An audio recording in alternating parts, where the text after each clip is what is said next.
இசைமதி வலையொலியை பார்த்து கொண்டிருக்கிற அனைத்து உறவுகளுக்கும் வணக்கம். நான் உங்கள் இசைமதி வாணன்.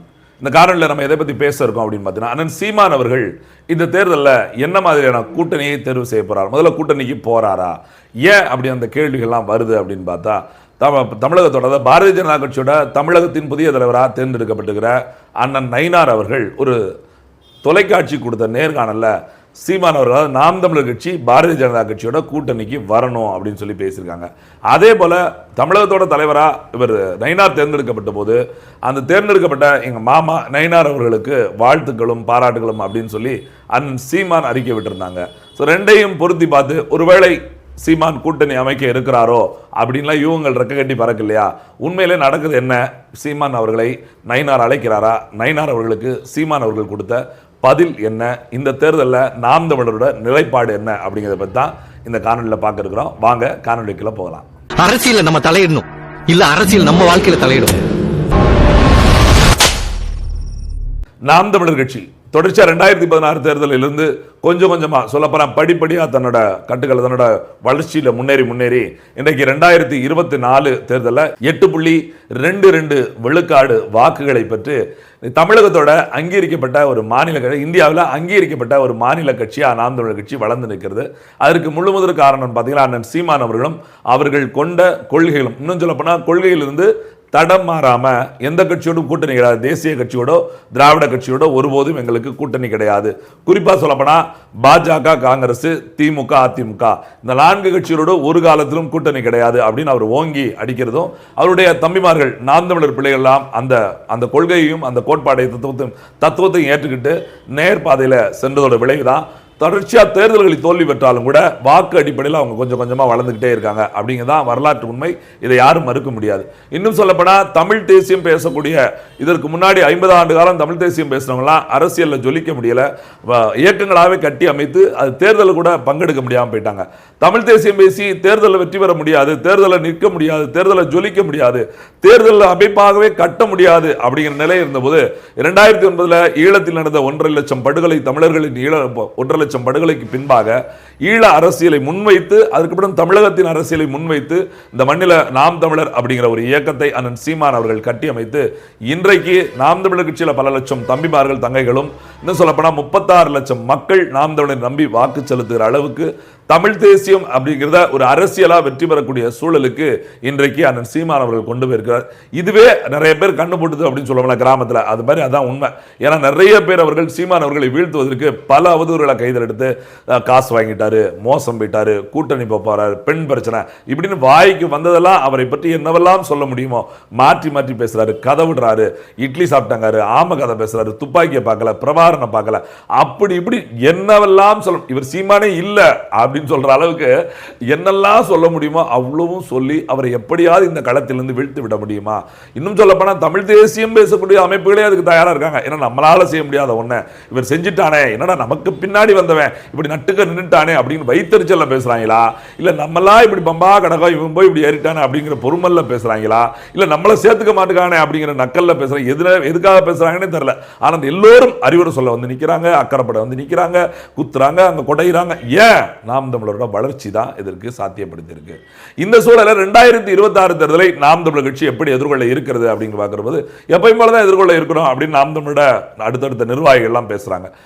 ஆனால் களத்துல உண்மை என்னவா இருக்கு அப்படின்னா, எல்லா தொலைக்காட்சி எந்த தொலைக்காட்சி திருப்பினாலும் சீமான் யாரோட கூட்டணி வைக்க போறார், இன்னும் குறிப்பா சொல்ல போனா பிஜேபியோட கூட்டணி வைக்க போறார் அப்படிங்கிற ஒரு வாதத்தை மறுபடியும் எடுத்து வச்சுக்கிட்டே இருக்காங்க. என்ன காரணம் அப்படின்னு பாத்தீங்கன்னா, பாரதிய ஜனதா கட்சியோட பி டீமா சீமான் இருக்கார், நாம் தமிழர் இருக்குன்னு சொல்லி இப்ப 2016 காலம் தொட்டே இங்க இருக்கக்கூடிய திராவிட முன்னேற்ற கழகத்தோட சங்கிகள் கூட்டம் இருக்கு வருங்க. ஏன்னா திராவிட முன்னேற்ற கழகம் சங்கின்னு சொல்றீங்களா? பிஜேபியும் திமுக ஒன்று, இது அறியாதுல நம்ம வாய்தா மண்ணு, அதான் உண்மை.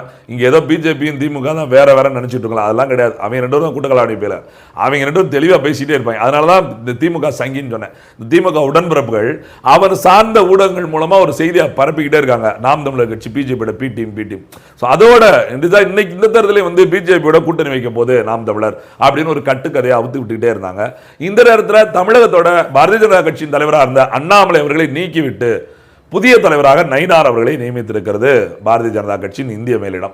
என்ன அப்படின்னு பார்க்கிற போது பாரதிய ஜனதா கட்சி போன பாராளுமன்ற தேர்தலில் பார்த்தீங்கன்னா, அதாவது இதுக்கு முன்னாடி நடந்த சட்டமன்ற தேர்தலில் பார்த்தீங்கன்னா பிஜேபியோட கூட்டணி வச்சிருந்தாங்க, பிஜேபியோட அதிமுகவோட கூட்டணி வச்சிருந்தாங்க பிஜேபி. அந்த நேரத்தில் ஒரு மிகப்பெரிய வெற்றியை பெற முடியல. அப்படி தோல்வியற்றதுக்கு அப்புறம் அதிமுகவுக்கும் பிஜேபிக்கும் மனக்கசப்பு ஏற்பட்டு, ஏன்னா அதிமுக தலைமையாக இருக்கக்கூடிய எடப்பாடி அவர்களுக்கும் பிஜேபி தலைமையாக இருக்கக்கூடிய அண்ணாமலை அவர்களுக்கும் பிடிக்காம போயிடுச்சு. ஏன்னா அதிமுகவோட முன்னாள் தலைவர்களான ஜெயலலிதா எம்ஜிஆரை பற்றி அண்ணாமலை அவர்களை விமர்சித்ததாகும், அந்த விமர்சனத்துக்கு பதிலடி கொடுக்கிறோம் என்ற பேரில் இவங்க பேசுனதெல்லாம் பார்க்கிற போது இனி ஒருபோதும் நாங்கள் கூட்டணிக்கு ஒத்துழைக்க மாட்டோம், அண்ணாமலை இருந்தா கூட்டணிக்கு வரமாட்டோம் எடப்பாடி தரப்பிலிருந்தும் ஜெயக்குமார் அவர்கள் பேசிய காணொலி இருக்கிறது. அதே போல அதிமுக கூட்டணி பிஜேபி போனா நான் தலைவராகவே இருக்க மாட்டேன் அப்படின்னு சொல்லி அண்ணாமலை பேசின காணொலி நம்ம பார்த்திருக்கோம். இப்படியான சூழல்ல வேற வழியே இல்லை, அரசியல் நிரந்தர நண்பனும் இல்லை நிரந்தர எதிரியில் நெஞ்சில் இந்த சாக்கடை அரசியல் பண்றாங்க இந்த திராவிட தேசிய கட்சிகள். அதே மாதிரி மறுபடியும் பிஜேபி அதிமுகவும் கூட்டணி அப்படின்னு வருகிற போது கூட்டணியில அண்ணாமலை தான் என்ன பண்றது அப்படின்னு பார்த்துட்டு கடைசியில் அண்ணாமலை தலைவர் பொறுப்பிலிருந்து நீக்கிவிட்டு இன்றைக்கு திருநெல்வேலி மாவட்டத்தை சார்ந்த நயினார் அவர்களை, அதாவது திருநெல்வேலி சட்டமன்ற உறுப்பினராகவும் தமிழகத்தின் பாரதிய ஜனதா கட்சியோட சட்டமன்றத்தில் சட்டமன்ற குழு தலைவராக இருக்கக்கூடிய நயினார் நாகேந்திரன் அவர்களை இன்னைக்கு தலைவராக போட்டிருக்காங்க. இந்த நயினார் நாகேந்திரன் யார் அப்படின்னு பார்த்தீங்கன்னா, நயினார் நாகேந்திரன் அவர்கள் ஏற்கனவே முன்னாள் அதிமுக, இது அவரோட பழைய ஹிஸ்டரி. அதிமுக திமுக, அதாவது இன்னும் சொல்ல போனா அதிமுக இருந்து அன்றைய காலகட்ட அதிமுகவில் அன்றைய காலகட்டத்தில் திருநெல்வேலியில் மிகப்பெரிய அளவில் செல்வாக்கில் இருந்த மாவட்ட செயலாளர் அவர் கைக்குள்ள இருந்த கருப்புசாமி பாண்டியன் அவருடைய அரசியல் கற்றுக்கொண்டவர். அப்புறம் அவருடைய இருந்து வந்து கொஞ்சம் கொஞ்சம் பொறுப்புகளாக பெற்று கருப்புசாமி பாண்டியன் ஒரு காலத்தில் திமுக மாறும்போது அந்த இடத்த அதிமுகவோட காலி இடத்தை நிரப்பி கொண்டவர் நயினார் நாகேந்திரன். 2001 காலகட்டத்தில் முதல் சட்டமன்ற தேர்தலை எதிர்கொண்டு சட்டமன்ற உறுப்பினராக எம்ஜிஆர் அமைச்சர்கள் உட்காந்து அமைச்சர்களும் இடம்பெற்று முக்கியமான வணிகவரித்துறை, போக்குவரத்துறை போன்ற துறைகளில் அமைச்சராக இருந்தவங்க. அப்படியே தொடர்ச்சியாக இருந்த காலகட்டத்தில் அப்புறம் ஒரு கட்டத்தில் ஜெயலலிதா அவர்கள் 2016 ஜெயலலிதாவோட மரணத்திற்கு பின்பு அதிமுக இருக்க முடியாம அதற்கு பிறகு பாரதிய ஜனதா கட்சியில் தன்னை இணைத்துக் கொண்டார். கிட்டத்தட்ட 8 ஆண்டு காலம் பாரதிய ஜனதா கட்சியில் தன் பயணத்தை தொடர்ந்த நயினார் நாகேந்திரன் அவர்களுக்கு முதல் முறையாக சட்டமன்ற குழு தலைவர் பொறுப்பு கிடைச்சது போன சட்டமன்றத்தில் வெற்றி பெற்று அதிமுக கூட்டணியில். இப்பொழுது இன்றைய பாரதிய ஜனதா கட்சியோட தமிழகத்தின் தலைவராக வந்திருக்கார். இதுல என்ன அப்படின்னு பார்க்கிற போது தமிழகத்தின் தலைவராக பாரதிய ஜனதா கட்சியோட நயினார் தேர்ந்தெடுக்கப்படுவது முன்னாள் அதிமுக காரர் என்கிற முறையில் அதிமுக ஒரு இணக்கமா அவரால் பயணிக்க முடியும். எடப்பாடி பழனிசாமிக்கும் அங்க நயினார் நாகேந்திரனுக்கும் ஒரு உறவு இருக்குது, அது ரொம்ப சுமூகமா போகும். அண்ணாமலைக்கும் எடப்பாடி பழனிசாமிக்கான ரொம்ப சிக்கலான உறவை இந்த உறவை ஏற்படுத்தாது அப்படின்னு அமித்ஷா தலைமையிலான பிஜேபி கருதுறதுனாலே நயினார் நாகேந்திரன் கொண்டு வரப்பட்டிருக்கிறார் அப்படின்னு சொல்றாங்க. இந்த சூழல்ல நயினார் நாகேந்திரன் அவர்கள் முதல் முறையா பத்திரிகை ஒரு ஊடகத்தில் பேட்டி கொடுக்கிற போது என்ன சொல்றாங்க அப்படின்னு பார்த்தா, அந்த நேர்காணல் அவங்க என்ன சொல்றாங்க அப்படின்னு பார்க்குற பல அரசியல் பேசுறாங்க. பொதுவாக அவர்கள் பேசுகிற முக்கியமான அரசியல் என்னன்னு பார்த்தா, இந்த கூட்டணியில யாரை சேர்க்கலாம் அப்படிங்கிற ஒரு கருத்துடையால் நடக்கிறது. ஏற்கனவே போன சட்டமன்ற தேர்தலில் அதிமுக பிஜேபி கூட்டணியில் பார்த்தீங்கன்னா தேமுதிக, பாமக போன்ற கட்சிகளெல்லாம் இருந்தது. அந்த கட்சிகள் எல்லாம் இங்க வந்தா ஒரு 180 இடங்களை கைப்பற்றுவதற்கு ஒரு வாய்ப்பு இருக்குது. ஆனால் பாமக, தேமுதிக அதுக்கு இடம் கொடுக்குமா அப்படின்னு தெரியல. இந்த நேரத்தில் நாம் தமிழர் கட்சியை அந்த பாரதிய ஜனதா கூட்டணி கட்சிக்கு வந்தால் நன்றாக இருக்கும் என்ற ஒரு வார்த்தையை நயினார் அவர்கள் பயன்படுத்துகிறார்கள். உடனே நேர்காணல் எடுக்கிற அந்த பத்திரிகையாளர் என்ன சொல்றாங்கன்னா, நீங்க கூட்டணிக்கு அழைப்பு விடுறீங்களா சீமானுக்கு அப்படின்னு. ஆமா கூப்பிடுறேன், அவர் வந்தால் நல்லா இருக்கும் அப்படின்னு சொல்லி சொல்றாங்க. இந்த கருத்து இன்றைக்கு முழுக்க எல்லா தொலைக்காட்சியிலும் போடுறாங்க. சாயங்காலம் பாருங்க அப்படிங்கிறாங்க, நயினார் கூப்பிடுறாரு, பிஜேபி பிடிஎம் என்ன இப்படி சொல்றீங்க அப்படின்னு கேட்டா, ஆமாங்க நயினார் மாநில தலைவராக தேர்ந்தெடுக்கப்படும் போது சீமான் வந்து அவரை மாமான்னு சொல்லி வாழ்த்து தெரிவிச்சாரு அப்படிங்கிறதெல்லாம் ஒரு இதை சொல்லி, இன்னும் சொல்ல போனா மனித மாண்பு உறவுகளாக எல்லாரும் நேசிப்பது அண்ணன் சீமான் அவர்கள் இவர்களை மட்டுமல்ல, இப்போ எங்க ஐயா பாரதி ராஜா அவர்களை அப்பான்னு சொல்வது போல, மணிவன் அவர்களை அப்பான்னு சொல்வது போல, பொன் ராதாகிருஷ்ணன் அவர்களை உறவு சொல்லி கூப்பிடுறதுலேருந்து தமிழச்சி தங்கப்பாண்டியன் அவர்களை அக்கான்னு சொல்லுது, இப்படி மனிதர்களுக்கான அவர்களுக்கான அவரோட வயது அவரோட சினிமா அனுபவத்தில் அவருடைய அரசியல் அனுபவத்தில் யாரெல்லாம் பழகி இருந்தாங்களோ அவங்கள உறவு சொல்லி கூப்பிட்டு இருக்காங்க. இதுல ஒன்றும் தப்பே கிடையாது. அதுக்காக திமுகவோட கொள்கை தான் தப்புன்னு சொல்ற மொழியா திமுகவில் இருப்பற அத்தனை பேரும் காலி பண்ண வேண்டியவர்களோ கடைஞ்செடுக்கப்பட வேண்டியவர்களோ அல்ல. அங்க ஆயிரம் தொண்டர்கள் என்னென்ன தெரியாம உட்கார்ந்துட்டு இருக்காங்க, ஓட்டு போட்டுட்டு அந்த கட்சியோட கொள்கை தெரியாம அவங்க எல்லாம் மாறி திருப்பி அவர்களுக்கு கருத்துருவாக்கம் செய்து நாம் தமிழர் கொண்டு வர வேண்டும் என்பதா நாம் தமிழர் நோக்கம். அதனால மனித மாண்பு வேற, அரசியல் எதிர்ப்பு வேற அப்படிங்கிற நாம் தமிழர் கட்சி எப்பயுமே இப்ப எங்க அண்ணன் சீமான் பலமுறை சொல்லியிருக்கிறார். அப்படிலாம் ஒன்று இருக்க போய் தான் நாம் தமிழர் கட்சி, இன்னும் சொல்லப்போனால் நாம் தமிழர் கூடிய பிள்ளைகள் எல்லாம் ரொம்ப, அதாவது எப்படி சொல்றதுன்னா, ஒருத்தர் திட்டணும்னு முடிவு பண்ணா எவ்வளவு திட்டுவோம், அவ்வளவு விட அதிகமாக திட்டம்னு நினைக்கிறது EVKS இளங்கோவன் அவர்கள் தான். அந்த EVKS இளங்கோவன் அவர்கள் மரணத்திற்கே அண்ணன் சீமான் அவர்கள் சென்று அறுது சிரிச்சாங்க. என்ன பண்ண அப்படின் போது எல்லாருமே வருத்தப்பட்டாங்க, என்ன சீமான் போய் EVKS வீட்டுக்கு போறாரு, EVKS வந்து தலைவர் பிரபாகரன் மகன் இறந்திருக்கிற போது யாரோ ஒரு சிறுவன் செத்து விட்டார் என்று சொன்னார்கள். விசாரிக்கிற போது இது பிரபாகரன் மகன் என்று சொன்ன எனக்கு மகிழ்ச்சி அடைந்தது என்று சொன்னாரே, அப்புறம் எதுக்கு அவரை போய் பார்க்கணும் அப்படின்லாம் சொன்னாங்க. ஆனால் நீங்க நினைச்சு பாருங்க, இந்த தலைவருடைய பிள்ளையின் மரணத்தை கொச்சைப்படுத்திய EVKS இளங்கோவன் தன் மகனின் உடலுக்கு தீ வைக்கிற கொடுமை நிகழ்ந்தது. அவன் சொன்ன பள்ளிக்கு அவர் சொன்ன வார்த்தைக்கு அதை விட கொடுமையான தண்டனை எதுவுமே கிடையாது. அவர் உடலுக்கு அவர் மகன் வச்சிருக்கணும், அவர் மகன் உடலுக்கு அவர் தீ வைக்கிற நிலைமை வந்துச்சு. இதை விட அப்புறம் இதுக்கு மேல நம்ம எதிர்ப்பு தெரிவிக்க வேண்டிய அவசியம் இல்லை. அவரோட உடலுக்கு அஞ்சலி செலுத்துறதுக்கு அண்ணன் சீமான் அவரோட சேர்ந்தார். அப்படி நிறைய இடங்கள்ல மனிதர்கள் நாம யோசிக்க கூடாத யோசிக்க முடியாத அளவுக்கு அண்ணன் சீமான் அவர்கள் இந்த அரசியல மாண்போட நடந்துட்டு இருக்காரு. அதுபோலதான் அண்ணன் நயினார் அவர்களுக்கு, மாமா நயினார் அவர்களுக்கு வாழ்த்துக்கள் நன்றிகள் அப்படின்னு சொல்லியிருந்தாங்க.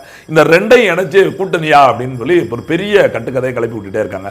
அண்ணன் சீமான் அவர்கள் 2 நாளைக்கு முன்னாடி சொன்ன கதை தான் இந்த இடத்துல ஞாபகம் வருது. என்னை ஏன் பிஜேபி பிடிச்சி தள்ளுறீங்க? அவங்க பத்திரிகையாளர்கிட்ட கேட்கிறேன், கூட்டணி இந்த முறை என்ன ஏன் பிஜேபி பிடிச்சி தள்ளுறீங்க? நான் தான் தனிச்சு நிக்கிறேன் தெளிவா சொல்லிட்டேன்ல. என் கால்களை நம்பிதான், என் தோளை நம்பிதான் என் பயணம். எனக்கு சுய சிந்தனை இருக்கு, எனக்கு புத்தி இருக்கு, மூளை இருக்கு, என்னால சிந்திக்க முடியும். அடுத்தவங்களோட இணைஞ்சு என்னால் பயணிக்க முடியாது. என் கொள்கை வேற, அவங்க கொள்கை வேற. நான் கூட்டணியில 2016 சொல்லிட்டேன், அப்படி கூட்டணி வைக்க நான் தயாரு. நீங்க ஒரு கட்சி தொடங்குறீங்களா? யாரு? பத்திரிகையாளரை கேட்கார். நீங்க வேணா ஒரு கட்சி தொடங்க, நம்ம 2 கூட்டணி வச்சுக்கிறோம், மற்ற யாரோட கூட்டணி வைக்க முடியாது. இன்னும் சொல்ல போனா மக்களோடு தான் கூட்டணி. நாம் தமிழர் கட்சி எப்பொழுதும் மக்களோடு கூட்டணி வைத்தா தேர்தலை சந்திக்குது. இந்த 2026 சட்டமன்ற தேர்தலும் அப்படிதான் சந்திக்கும் அப்படின்னு நெத்தி போட்டில் அடிச்ச மாதிரி அண்ணன் சீமான் சொல்லிட்டாரு. இன்னும் 8 மாத காலம் இருந்தாலும் கூட இதையே திருப்பி அவங்க கூட கூட்டணி, இவங்க கூட கூட்டணி, அவங்க கூட கூட்டணி, இவங்க கூட கூட்டணி. ஏன்னா எல்லா தொலைக்காட்சி ஊடகமெல்லாம் ஆளுங்கட்சி எதிர்கட்சி கையில் உட்காந்துட்டு இருக்கு. நாம் தமிழருக்கு ஒரு சர்வதேச ஊடகமெல்லாம் இல்லாதனால தேர்தல் தேதி அறிவிக்கிற வரைக்கும் 4 முனை போட்டி, 5 முனை போட்டி, என்ன போட்டி, 2 முனை, 3 முனை, எத்தனை போட்டி வந்தாலும் சீமான் யாரோட சேர போறாரு அப்படிங்கிறத சொல்லிக்கிட்டே இருப்பாங்க. ஆனால் நாம் இந்த காணொலி வாயிலா அண்ணன் சீமானோட கருத்தியலாவே சொல்ல விரும்புகிறோம். அவர் சொன்ன வார்த்தை இந்த தேர்தல் மட்டுமல்ல, எந்த தேர்தல் தான், ஆனால் இந்த தேர்தலுக்கு உறுதிப்படுத்தும் 26ல் நாம் தமிழர் தனிச்சு தான் போட்டியிடுது. கிட்டத்தட்ட 25 வேட்பாளர்களை அண்ணன் சீமான் வாயிலாக வெளியே வந்துருச்சு, பத்திரிகையில் வெளியிட்டாங்க. அதுபோக 60க்கும் மேற்பட்ட வேட்பாளரை எடுத்து வச்சுட்டாங்க. இதுக்கு நானே சாட்சி. வாசனூர் சட்டமன்றத்தில் நானே நிற்கிறேன். அதுக்கான வேலையை நான் தொடங்கிட்டு நம்பி இடுமானம் கார்த்தி வேதாரண்யத்தில் இருக்கிறாங்க. எங்க அக்கா கார்த்தி அவர்கள் கீழூர் சட்டமன்றத்தில் நிற்கிறாங்க. இப்படி எங்க அண்ணன் கலைஞர் அண்ணன் நிற்கிறாங்க, ஸ்ரீதர் நிற்கிறாங்க. இப்படி 25 வேட்பாளருக்கு மேல அறிவிச்சிட்டாங்க. இன்னும் 100க்கு மேற்பட்ட வேட்பாளர் எடுக்கப்பட்டாங்க. இன்னும் குறிப்பா சொல்ல போனா 50% பெண்கள், 50% ஆண்கள்ல 100 தொகுதிகளுக்கு இளம் பெண்கள், இளம் ஆண்களை, இளைஞர்களை நிறுத்துறேன்னு சொல்லிட்டார். அதுக்காகவே இளம் பெண்கள் 50 பேரை தேர்வு செய்த வேலை நடந்துட்டு இருக்கு. ஒரு சில விஷயங்கள் நாங்க சொல்லக்கூடாது, அண்ணன் சீமான் தான் சொல்லணும் அந்த பேர்களை. அப்படியான வேலை நடந்துட்டு இருக்கும் போது இதை கூட்டணி அப்படிங்களா ரொம்ப அபத்தமானது. ஆனா மக்கள் குழம்பிகளாமல் நாம் தமிழர் பிள்ளைகள் இதை பற்றி எந்த யோசனையும் இல்லாம இந்த தேர்தலை எதிர்கொள்வதற்கு தயாரா இருக்கணும். மக்களோடு தான் நாம் தமிழர் கூட்டணி, நாம் தமிழரோடு மக்கள் மட்டும்தான் கூட்டணி. அண்ணன் சீமான் 2016 சொன்ன கொள்கையில் இன்றைய வரைக்கும் உறுதியா இருக்கிறார். ஏன்னா லட்சியம் நிறைவேறாம கொள்கையில் தடம் பெறலாது நாம் தமிழர். நன்றி, வணக்கம்.